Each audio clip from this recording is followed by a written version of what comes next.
Welcome back to Squawk Box this morning from Washington, D.C. President-elect Trump made lowering taxes, repealing Obamacare, immigration reform, and infrastructure spending the cornerstones of his campaign. He's going to be working with a Republican-led Congress on these issues. And I want to bring in our next guest right now, House Majority Leader Kevin McCarthy. And so many issues to talk about. Before we even do this, this is for Joe. Joe, I just want you to know this. This is totally off topic. But the leader here and I were talking about, he asked me what hotel I was staying at in D.C., and I told him. And I said, where do you, I assume you stay in a home or something. Tell the audience where you slept last night. I sleep in my office on my couch. You sleep on your couch, literally on the couch, physically on the couch. I put a sheet down and a pillow and a little blanket, and I sleep on the couch. Every night? Every night. That you're in D.C.? I'm in D.C., yeah. So you don't have no hotel, no... No, I work. Look, I go back and forth to California every week, or I'm traveling to districts for others.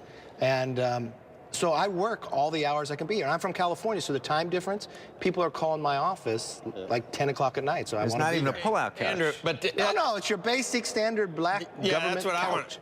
He's got a Downton Abbey-themed office like that other guy, I think, that is no longer in Congress. Is that right, Leader McCarthy? You got one of those? I mean, when we're talking about a couch, we're talking about no, it's just a normal... You know the guy I'm talking about, Leader? That guy had a Downton Abbey-themed No. If you come to mine is like a 1950s government-issued couch.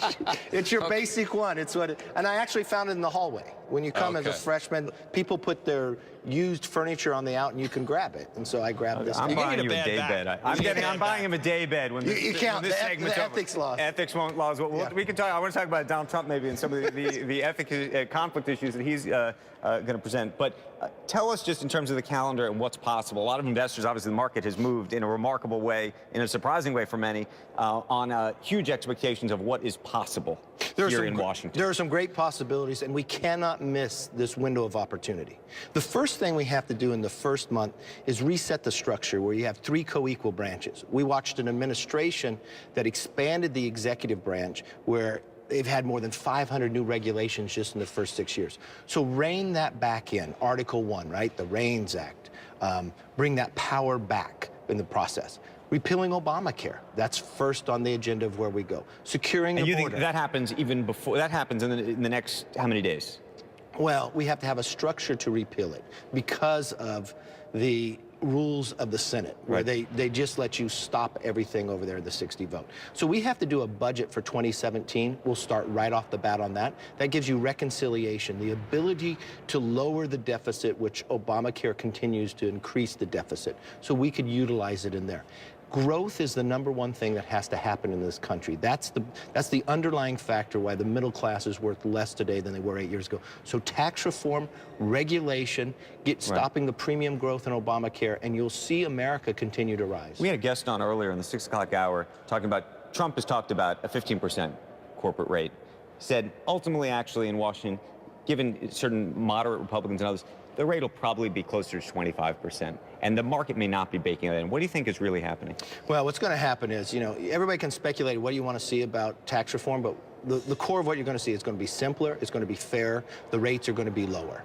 And what that final rate is, let the debate happen. But if you look at our plan in a better way, we set out 3 rates in there. If you look at Donald Trump's plan, but we make policy in the world of politics as well. It has to pass both houses. The guarantee you'll have, it'll be a lower rate, it'll be simpler, it'll be fair, and it'll help grow the economy. Right. You've been having lots of conversations with Donald Trump over the past couple of weeks. What do you guys talk about? Are you involved in any of the cabinet picks at this point? Does he ask you for advice? He asked me opinion on certain people. I think his pick today with Dr. Tom Price for HHS is an excellent pick. He's been our budget chair. He's a doctor. He's on Ways and Means. He's one of our point people when it comes to repealing and replacing Obamacare. He's picking sharp people inside, and I give him credit. And so there's certain people he knows and doesn't know, and the recommendations of who I think could be good in the administration. But at the end of the day, what do you make around the drama on Romney? Well, I think it shows a lot about Donald Trump.